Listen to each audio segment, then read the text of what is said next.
हा, तुमचं 5,000 रुपये बिल झालंय. 1 मिनिट. हॅलो, हा बोल ना. तृप्ती, आपण सोबत नाही राहू शकत. काय? अगं हो, माझ्या घरचे रेडी नाही आहे लग्नाला. अरे, तू असं अचानक कसं काय बोलू शकतो? आपलं 7 वर्षाचं रिलेशन आहे. तू कन्व्हिन्स कर ना घरी. सांग आपल्या रिलेशन बद्दल की मला तिच्याशीच लग्न करायचंय. अगं तृप्ती, तू समजून का नाही घेते?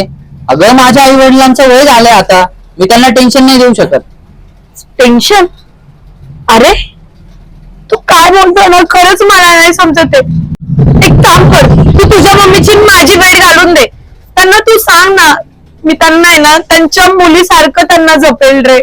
प्लीज. ए, तू काय डोक्यावर पडली का ग? तू माझी सिच्युएशन का समजून नाही घेते? हा, अरे, पण मी माझ्या घरच्यांना केलंय ना कन्व्हिन्स आपल्या लग्नासाठी. मी बोललीये त्यांच्या संग. आता तू प्लीज एकदा तरी तुझ्या फॅमिलीला कन्व्हिन्स कर ना यार. अगं तृप्ती, किती काही केलं ना, आता वेळ गेलेली आहे. म्हणजे माझ्या आई वडिलांनी माझ्यासाठी दुसरी मुलगी बघितली आणि मला तिच्या सोबतच लग्न करावं लागेल. अच्छा, म्हणजे आतापर्यंत मीच नातं जपत होती वाटत, बरोबर ना?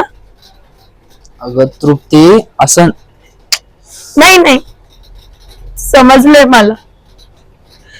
एक बोलू तुला, मी जितकं तुझ्यावर प्रेम केलंय ना, तितकं जगातली कोणतीच मुलगी तुझ्यावर प्रेम नाही करू शकत. आता तुझी मम्मी बोलती ना, त्या मुलीसंग तू लग्न कर. सुखी राह तू.